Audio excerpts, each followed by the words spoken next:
There's a stack of them in the corner of the shelter, right next to the door. 12 of them, maybe 14. Big commercial ones, the kind that can hold 3 large boxes stacked. Black on the outside. Silver foil on the inside. A few have grease stains along the bottom seam. One has a torn zipper pull held shut with a bent paper clip. They smell faintly of pepperoni and something synthetic, like warm plastic left too long in the sun. Most people walk past them without looking twice. Silas Tran stopped the first time he saw one in a dumpster behind the strip mall on East Cheltenham Avenue in Philadelphia in October 2022. He wasn't looking for insulation, he was looking for cardboard. The bag was sitting on top of a crushed pizza box, right side up, like someone had set it there on purpose. He picked it up, held it, pressed the inner lining between his fingers. He knew what he was feeling.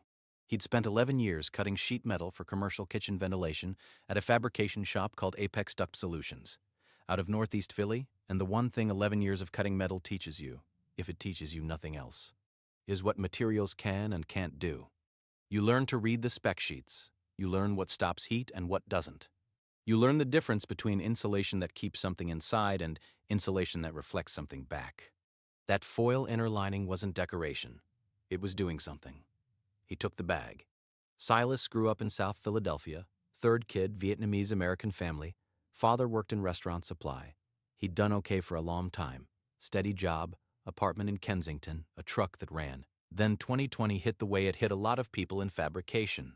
The restaurant industry collapsed, the commercial kitchen contracts dried up, and Apex Duct Solutions cut its workforce by more than half in June of that year. Silas was in the second round.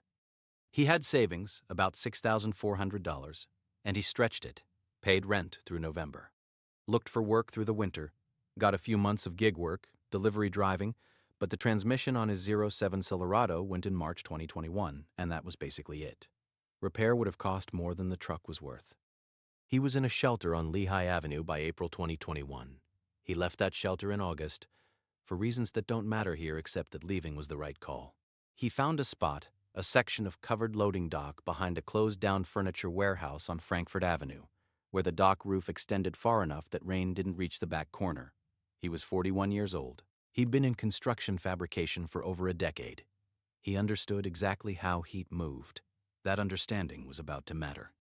Philadelphia winters are not gentle.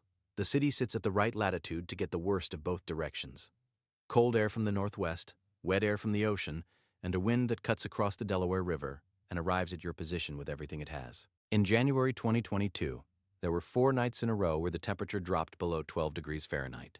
The wind chill on the worst of those nights, January 4th, was recorded at -7 degrees Fahrenheit at the Philadelphia Airport Weather Station. Silas was sleeping in a sleeping bag rated to 20 degrees Fahrenheit, inside 2 wool blankets he'd gotten from a church giveaway on Kensington Avenue in December. The loading dock overhang blocked wind from the north. The concrete wall behind him held cold better than anything else he'd ever slept against. He'd known that was the problem going in. Concrete is terrible at holding heat. It just sits there, a massive thermal sink, pulling whatever warmth he generated directly into itself through conduction, faster than he could replace it. He was working the problem the way he worked every problem. What are the failure modes? Where is the heat going? What can I do about it? He'd already built up the floor. 4 wooden shipping pallets, flat and even, stacked 2 high on the left and right edges and single layer in the middle. The standard trick, lift yourself off the concrete, put the dead air gap between you and the ground. He knew from experience that the gap mattered more than the pallet would. Air is a bad conductor. That's the physics. Moving air carries heat away fast, but still air that can't circulate, barely moves heat at all. The pallet gap worked. The walls were the problem. He'd tried cardboard, layered thick. It helped, but cardboard absorbs moisture. Wet cardboard is basically useless. He'd tried a tarp against the wall, but a tarp doesn't insulate. It's a vapor barrier, not a heat barrier. He was still losing body heat through the concrete at a rate that kept him in this specific, miserable zone. Never quite cold enough to be in real danger. Never warm enough to sleep well. 3 or 4 hours of half sleep, then awake, then shivering himself back down. That October he'd found the first pizza bag. He didn't have a plan yet. He just held it against the wall of the loading dock, pressed it flat, felt how it sat. Then he set it down and went looking for more. Here's what a commercial pizza delivery bag actually is. Not the thin nylon ones from the dollar store, the commercial grade, The kind pizza chains buy by the case, the kind that runs $25 to $40 a piece at Restaurant Supply. They're not just insulated fabric, they're a system. The outer shell is usually a woven nylon or heavy Oxford polyester, tight woven enough to block wind and shed moisture. That layer does almost nothing for heat retention. It's protection, not insulation. Inside that, bonded directly to the outer shell, is a layer of EPE foam, expanded polyethylene, the same material as the white foam in packaging, except manufactured denser and in sheets. Commercial bags typically run 8 to 10 millimeters of this material. It has a thermal conductivity somewhere around 0.038 watts per meter Kelvin. That's not a magic number. What it means is that heat moves through it slowly. A piece of foam that thickness slows heat transfer by roughly R2.5 to R3 per inch of thickness. Nowhere near the rigid foam board you'd use on a house wall, but not nothing. Not cardboard. Then, on the innermost face of that foam, bonded to it, the aluminum foil lining. Metallized polyester, usually, not actual thick aluminum, but a thin film with a metallic coating. That layer has an emissivity of around 0.04 or 0.05, which means it reflects about 95 to 96% of radiant heat back toward the source, instead of absorbing it. The foil is not decorating the bag. The foil is why the bag works. When you put a hot pizza inside, most of the heat that tries to escape through the bag walls does so as radiant energy, infrared radiation emitting from the warm pizza surface. The foil bounces most of it back. The pizza stays warmer longer not just because the foam slows conduction, but because the foil cuts off radiation at the surface before it ever reaches the foam. Two mechanisms, working together, in a system about 12 millimeters thick. Silas had spent 11 years around materials. He knew exactly what that combination meant. He found the bags over about 3 weeks, dumpsters behind pizza shops mostly. The ones that have given up on a bag, zipper broken, inner lining starting to separate, a seam that blew out. Pizza shops go through bags faster than you'd think. A busy location might retire 3 or 4 in a month. They go in the trash. By November 3rd, 2022, he had 9 of them. He laid them flat on the concrete of the loading dock and looked at them for a while. The problem with using a bag as wall insulation is that a bag has a specific shape, roughly a flat envelope, wider than tall, designed to hold pizza boxes. If you just prop it against a wall, it's fine, but fine isn't the same as sealed. The heat he was trying to retain would find every gap. He needed to tile them. Cover the concrete wall the way you'd tile a floor. No gaps, slight overlaps at the seams, the inner foil face pointing toward him so the reflective surface faced the room. He used zip ties and 3 pieces of 550 cord he'd traded a lighter for at the shelter on Lehigh Avenue. Lashed the bags together at the corners and along the seams, foil side facing him, foam side against the concrete. He did the full back wall first, 9 bags, floor to ceiling, as close to edge as he could get. Then he overlapped the corner bags to wrap the edges of the side walls, maybe 18 inches in on each side. Then he stood back and looked at it. It looked strange. Silver foil walls and a concrete loading dock. It looked like something from the inside of a spacecraft or a very cheap greenhouse. It was November 7th, 2022.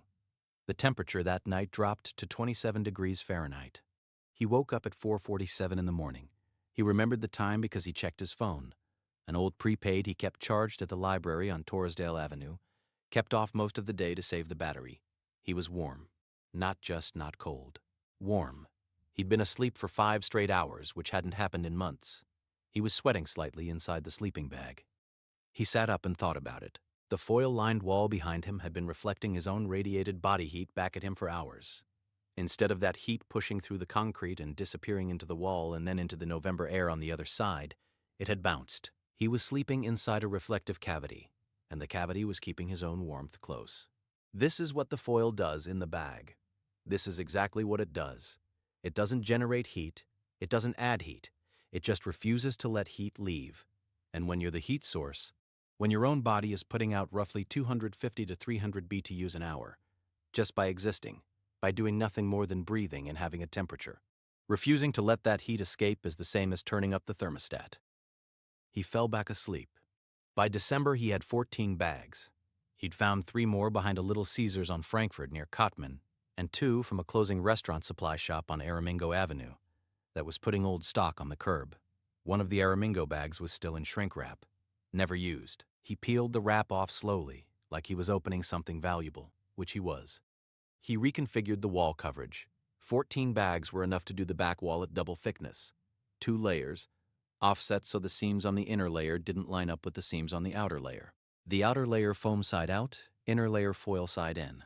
The foam on the outer layer blocked conductive heat loss through the concrete. The foil on the inner layer bounced radiant heat back. 2 mechanisms, same as the bag design. He was just scaling it up. He also did the floor corners. 4 bags laid flat, 2 on each side where the wall met the floor, overlapping the pallet edge. The junction between wall and floor is where cold air infiltrates. It's a gap in any improvised shelter, a place where the insulation system breaks down. He caulked it, basically. Soft material pressed tight. Then he built a front curtain. He had 2 bags with working zippers. He hung them from the dock ceiling using baling wire, so they overlapped in the middle and could be pushed aside to enter and exit, but would close under their own weight. Not a seal, but a baffle. Something that would break the direct exchange of inside air and outside air every time he moved in or out. The temperature on December 14th, 2022, dropped to 18 degrees Fahrenheit. He woke up at 6 a.m. after 7 hours of sleep. He was warm. There are things that don't work about this setup, and Silas would be the first to tell you. The moisture is a problem. A person sleeping exhales roughly 250 to 300 milliliters of water vapor in a night. Just breathing. In a small enclosed space, that moisture has to go somewhere. In cold weather, it goes toward the coldest surface, which in Silas's case was the concrete wall behind the bags. The foam doesn't stop moisture the way it stops heat. Moisture migrates through it and arrives at the cold concrete wall and condenses. He discovered this in late December when he pulled back a corner of the bag wall to look at the concrete and found it damp. Not dripping. Damp. The foam itself was slightly wet at the contact surface. Wet foam is less effective. The moisture reduces the trapped air effect inside the foam cell structure. He handled it by pulling the bags down every 4th or 5th day, setting them in a dry spot, and letting them air out for a few hours while the concrete dried. It was not a perfect system. He'd be the first to say that. But it was workable. It was a maintenance schedule, same as any mechanical system. You don't expect it to run forever with no attention. He also had a smaller problem with the front curtain. When wind came from the northwest, it pushed through the gap between the dock overhang and the front of his space, even though the curtain was there. He solved this by adding a weighted bottom hem to the curtain bags, using the zip tie fastening points at the base of each bag, threaded through a length of rebar he'd found at the construction site, 2 blocks north. Rebar is heavy. The curtain stopped moving in the wind. These were not revelations. These were just problems he worked on, the same way he'd worked on problems at Apex Duct Solutions for 11 years. A system misbehaves. You figure out where the failure is, you address it. You don't expect the first version to be final. There's a man named Gerald who sleeps under the I-95 overpass on Aramingo Avenue, about 6 blocks from where Silas was set up. Gerald is 58 years old. He was a line cook for most of his adult life. 6 different kitchens, mostly in the Northeast, a few years in South Jersey. He ended up on the street after a combination of things that don't simplify cleanly, the way most people's situations don't. By 2022, he'd been outside for about 3 years. Silas met him in November at the food distribution at the church on Orthodox Street. They got to talking the way people do, carefully at first, then less carefully. Gerald mentioned he was cold, which was not a complex thing to say in November, just the truth. Silas mentioned what he was doing with the bags. Gerald looked at him for a second. "The pizza bags," Silas said. "I know what a pizza bag is," Gerald said. He came to see the setup 2 days later. He walked the perimeter of it. He pressed on the wall material with the flat of his palm. He pulled back a corner and looked at the concrete behind it. He asked 2 questions. How did you attach them, and does it stay dry? Silas answered both honestly. Gerald went away and came back in early December with 7 bags he'd collected himself.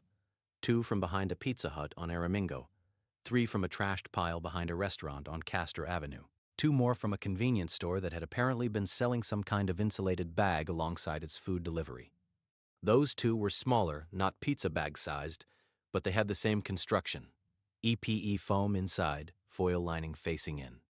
Silas helped him set up a version of the wall system at his spot under the overpass.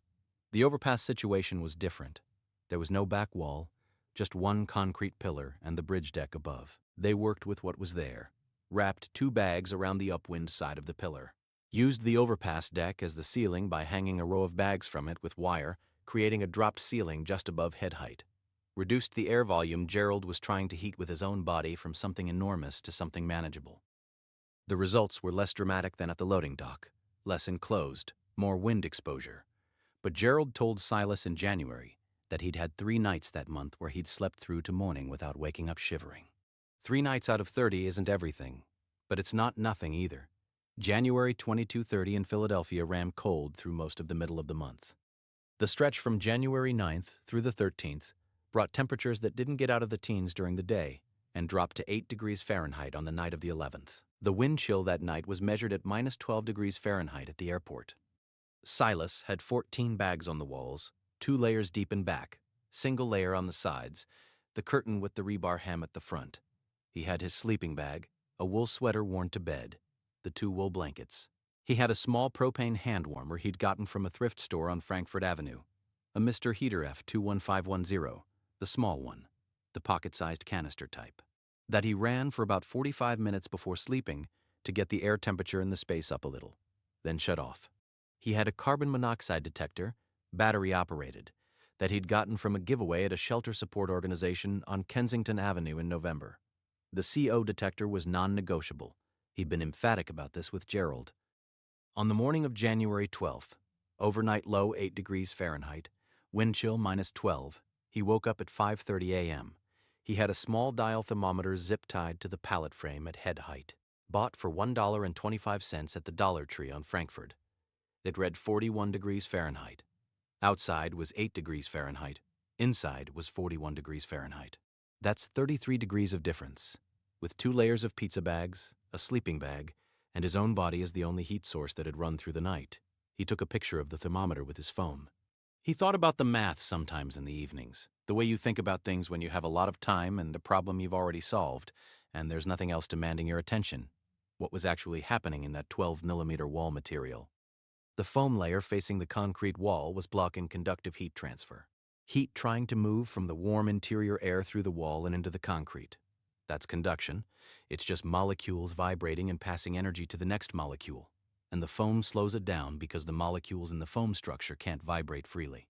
The foam cells trap still air inside themselves, and that still air barely moves heat at all. Similar physics to the pallet gap under his sleeping bag. Same idea, different scale. But the foil layer was doing something the foam couldn't. The foil wasn't stopping conduction. It was stopping radiation. When any warm object sits in a cooler environment, it emits infrared radiation from its surface, photons carrying thermal energy, moving at the speed of light, not through molecular contact, but through open space. Your body does this constantly. The pizza in the bag does it. The foil lining faces that radiation and bounces most of it back because of its low emissivity, its reluctance to absorb those photons and re-emit them on the other side. The energy gets turned around and returned to the space. The 2 mechanisms together, conduction blocked by foam, radiation reflected by foil, is why a 12-millimeter wall material can hold a 33-degree temperature differential on a night when wind chill hits minus 12. The bag was designed to keep a $14 pizza hot for 30 minutes in the back of a car. It turned out to also be capable of keeping a grown man warm through an 8-degree night, given enough of them and a basic understanding of how they work. Word moves faster than you'd think in a community of people living outside. It doesn't move on the internet or through official channels. It moves the way information moved before phones, which is by proximity, by the routine of seeing the same people in the same places. The food line at the church, the corner outside the library, the parking lot behind the dollar store on Frankfurt where a few guys sat in the afternoons when the weather was bearable. By February 2023, Silas knew of 3 other people who had started collecting pizza bags after hearing about what he'd done, through Gerald, through a woman named Deirdre who'd been told by Gerald. He didn't meet most of them in person. He knew about them the way you know about things in a small community, secondhand and imprecisely but basically accurately. He wasn't running a program. He wasn't teaching a class. He was just a guy who'd figured something out and talked about it when people asked. He did, once, take an afternoon to explain the physics to a 27-year-old named Marcus, who'd found him at the loading dock after getting a description of the location from Gerald. Marcus had 4 bags and no idea what to do with them. Silas spent about 2 hours walking him through the logic, which way the foil faces, how to attach the bags without creating a gap at the seam, where moisture accumulates, and how to deal with it. Why the curtain at the entry matters more than you'd think, because the biggest single heat loss in any shelter is air exchange, not conduction, not radiation, just cold air coming in and warm air going out every time you move through the opening. Marcus asked a lot of good questions. He came back 3 days later and said it was working. There's an argument you could make, and some people did make it, to Silas, in various ways, that the right answer to this problem is a shelter with a bed, not pizza bags stapled to a loading dock wall. He didn't disagree with that. It wasn't a complicated position to understand. The shelter system in Philadelphia in 2022 and 2230 had more than 2,000 people sleeping outside on any given night, and a shelter capacity that couldn't absorb them. He knew the numbers the same way he knew everything, by paying attention. He wasn't refusing help on principle. He was surviving a situation with the resources at hand. The resources at hand were pizza bags. He got housing in May of 2023 through a rapid rehousing program run out of an organization on Kensington Avenue, a one-bedroom efficiency unit on Lithgow Street in Kensington, second floor. Radiator heat, windows that fit their frames. He moved in on May 11th. The apartment was not warm the way warm usually sounds when people say it about apartments. It was warm the way a 55 degrees Fahrenheit room is warm to someone who spent a winter in a 41 degrees Fahrenheit loading dock. He took 12 of the pizza bags with him. He's kept them rolled up in the closet off the hallway, same spot, since he moved in. The apartment has a radiator that works. He doesn't need the bags for warmth anymore. He's not sure what he'll do with them.